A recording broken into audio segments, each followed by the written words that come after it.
एक हाथ में तिरंगा और दूसरे में 2 जून की रोटी लिए ये शिक्षक भर्ती महाआंदोलन की शुरुआत हो चुकी है। और ये आंदोलन अब रफ्तार पकड़ने वाला है। बस इसमें जरूरत है तो आप लोगों के, हम लोगों के, सब लोगों के साथ की। ये इस पर मैं पहले भी बात कर चुका हूं, लेकिन एक बार फिर बात करनी पड़ रही है क्योंकि आज से ये आंदोलन, जो एक केवल धरना था, वो महा आंदोलन बन गया है। बहुत सारे ऐसे आंकड़े मिले हैं जो आगे इस शिक्षक भर्ती के लिए जरूरी होंगे, उनको बाद में दिखाया जाएगा, मीडिया के सामने उन चीज़ों को रखा जाएगा कि कितनी शिक्षक भर्ती अभी, मतलब कितनी वैकेंसी अभी है।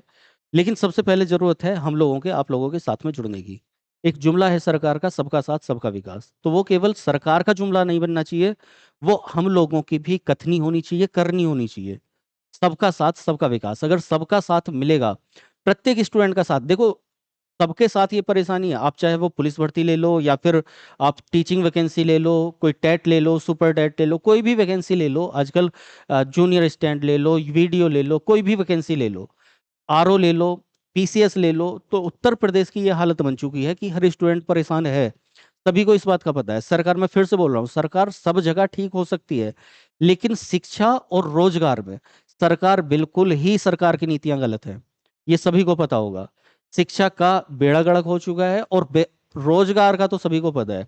मतलब बिना धरना दिए, बिना आंदोलन किए कोई वैकेंसी पूरी होती ही नहीं है, सबसे बड़ी प्रॉब्लम ये है। तो क्यों सरकार की नीतियां ऐसी हैं? क्यों एक कैलेंडर जारी नहीं होता है? क्यों बैकलॉग वैकेंसी की बात नहीं की जाती है? क्यों टाइम से भर्ती नहीं की जाती है? टाइम से पेपर नहीं किए जाते हैं? टाइम से ज्वाइनिंग नहीं दी जाती है? ये चीज का हमें आवाज उठानी पड़ेगी सब लोगों को। अगर आपको नहीं पता है, आप शिक्षक भर्ती से नहीं जुड़े हो, आपने टेट, सुपर टेट, बीएड, इन सब से कोई वास्ता नहीं है, तो आपको एक छोटा सा उदाहरण दे देता हूँ। अभी कोर्ट का आदेश था, कोर्ट का आदेश ने, पहले भी मैंने इस पर बोला कि 2 महीने में भर्ती करने को बोल दिया था कि 2 महीने में हो जानी चाहिए भर्ती। कई महीने बीत गए, सरकार ने उस पर कोई क्रिया प्रतिक्रिया नहीं की। तो क्या हो सकता है, जब कोर्ट आदेश दे रहा है और सरकार नहीं कर रही है, आयोग नहीं कर रहा है, तो क्या हो सकता है इसके पीछे? 2021 की वैकेंसी जूनियर एडेड की, रिजल्ट तक आ जाता है, रिजल्ट आने के बाद भी स्टूडेंट अभी धरने पर, इससे पहले उस धरने पर बैठे हुए थे स्टूडेंट, क्योंकि उसके बाद भी 2021 से 2025 चल रहा है। 4 साल में कोई, मतलब कोई अपडेट ही नहीं है, क्या होना है क्या नहीं होना है रिजल्ट आने के बाद। पहले की बात नहीं कर रहा हूँ, पेपर रिजल्ट सब कुछ हो गया है, उसके बावजूद भी कुछ अता पता नहीं है। तो इतना, मतलब इतना, और 2018-19 की वैकेंसी के बाद, वो तो प्रेशर था पुरानी वैकेंसी का। अगर कुछ लोगों का ये कहना है कि वैकेंसी तो इस गवर्नमेंट ने निकाली है, तो वो पुरानी वैकेंसी को के तहत 2018-19 की वैकेंसी थी। 2000, अभी 2019 से कोई वैकेंसी इन 7 साल में नहीं है, 2018 से कोई वैकेंसी नहीं है, 7 साल हो चुके हैं। अभ्यर्थियों का दर्द हमें दिखना चाहिए किस तरह से। अगर इनका भी दर्द नहीं देख सकते कि किस तरह से यहाँ धरने पर बैठे हुए हैं, धूप में, बारिश में, मच्छरों में, आंधी में, तो क्या हम किस बात के स्टूडेंट हैं, किस बात के शिक्षक हैं, किस बात के क्या है, किस बात के हम ह्यूमन बीइंग हैं? होना चाहिए ना, होना पड़ेगा। अगर हमें दर्द दिखता है तो हमें साथ खड़े होना पड़ेगा, आवाज उठानी पड़ेगी। कुछ नहीं करना, अगर हम यहाँ धरने पर नहीं बैठ सकते, तो मैं फिर से बोल रहा हूँ, धरने पर जाकर हम नहीं बैठ सकते, आप नहीं जा सकते, मैं नहीं जा सकता, बहुत सारे लोग नहीं जा सकते। तो जिस तरीके से मैं बोल रहा हूँ, मैं आप लोगों को समझा रहा हूँ कि आप आवाज उठाओ, आप लोग भी बोलकर औरों को समझा सकते हो। अगर ये नहीं कर सकते तो इस आंदोलन को, कम से कम आप जो भी सोशल मीडिया यूज कर रहे हो, इस आंदोलन को दिखाएं, इसकी बात करें, सरकार की गलत नीतियों की अवहेलना करें।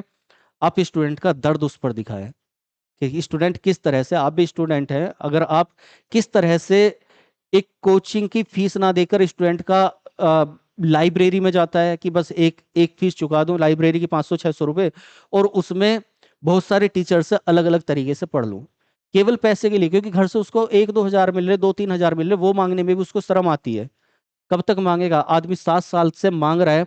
कोई इलाहाबाद तैयारी कर रहा है, कोई कोचिंग सेंटर जा रहा है कहीं पर, कोई दिल्ली में तैयारी कर रहा है, कोई घर बैठ के तैयारी कर रहा है, घर वाले, रिश्तेदार, अड़ोसी पड़ोसी उसको ताने दे रहे हैं कि कब तक बैठे रहोगे घर पर। मैंने पहले भी बोला, जिम्मेदारी नाम की कोई चीज होती है, जिम्मेदारी को तो वो अपनी इस आंदोलन में, इस भर्ती में घुसा देगा, तो जिम्मेदारी निभाएगा कैसे? घर की जिम्मेदारी कैसे निभाएगा? बहुत सारे यहाँ पर अभ्यर्थियों के, ये लड़कियां देख रहे हो, इनकी बहुत सारे की शादी हो चुकी है, छोटे छोटे बच्चे हैं, क्या मतलब वो धरने पर आके बैठने की उनकी उम्र है? धरने पर आकर ये लोग बैठेंगे? छोटे छोटे बच्चे नहीं है ये, जिन्होंने 12th की हो, 12th, graduation, post graduation, BEd, फिर उसके बाद बीटीसी भी, बहुत सारे स्टूडेंट हैं तो बीएड के बाद बीटीसी, सोचो एक डिग्री के बाद दूसरी डिग्री शिक्षक की। तो ये दर्द मतलब कभी सरकार बोल देती है बीएड वाले भर्ती होंगे, कभी बोल देती है बीएड वाले भर्ती नहीं होंगे, कभी कुछ हो जाता है, कभी कुछ हो जाता है, कोई पैटर्न ही नहीं है उनकी। अगर उन पर सवाल उठाया जाए कि उनकी पेंशन क्यों है, उनकी भर्ती क्यों टाइम पर हो जाती है, भरे कोरोना में जो अपना इलेक्शन करा सकते हैं वो एक भर्ती टाइम पे क्यों नहीं करा सकते, जबकि वैकेंसी है। आज के आंकड़े अभी मीडिया में ये लोग दिखाएंगे, मीडिया के सामने, कल को शायद दिखाएं तो वहां पर पता चलेगा कि वैकेंसी है और कितनी वैकेंसी है। तो बस बार बार मैं रिक्वेस्ट कर रहा हूँ, अपना गला खराब कर रहा हूँ, ये लोग गला खराब कर रहे हैं, ये लोग बोल रहे हैं, परेशान है केवल इसलिए कि भर्ती आए, या फिर मतलब सीधा सीधा हक मिलना चाहिए, भर्ती छोड़ो हक मिलना चाहिए जो जिसका हक है। तो आप लोगों से भी वही उम्मीद करता हूँ कि जो भी सोशल मीडिया आप यूज कर रहे हो सब जगह इस आंदोलन को दिखाएं। कुछ नहीं कर सकते, वीडियो नहीं दिखा सकते, वीडियो ऐसे बैकग्राउंड में नहीं चला सकते, वीडियो स्टेटस पर नहीं लगा सकते, केवल एक फोटो तो इनका लगा सकते हैं, या फिर जो ये बात कर रहे हैं उसको तो आप आगे फॉरवर्ड कर सकते हैं, शेयर कर सकते हैं, जो मैं बोल रहा हूँ उसी बात को किसी के सामने रखिए, इनका दर्द कम से कम समझिए। हम लोगों को साथ देना पड़ेगा। फिर से वही बात, ये सबका साथ सबका विकास वो भावना हम लोगों में होनी चाहिए। बस इतना ही कहना चाहूंगा। तो आप लोगों का साथ जरूरी है, साथ जरूर बनाइएगा। मेरी बात ही कम से कम औरों तक पहुंचाइए, इनकी बात औरों तक पहुंचाइए, अपनी बात औरों तक पहुंचाइए। चलिए, अब बस इतना ही फिलहाल तो, मिलते हैं आंकड़ों के साथ में, नए मुद्दों के साथ में। अभी के लिए फिलहाल के लिए बस इतना ही बोल सकता हूँ।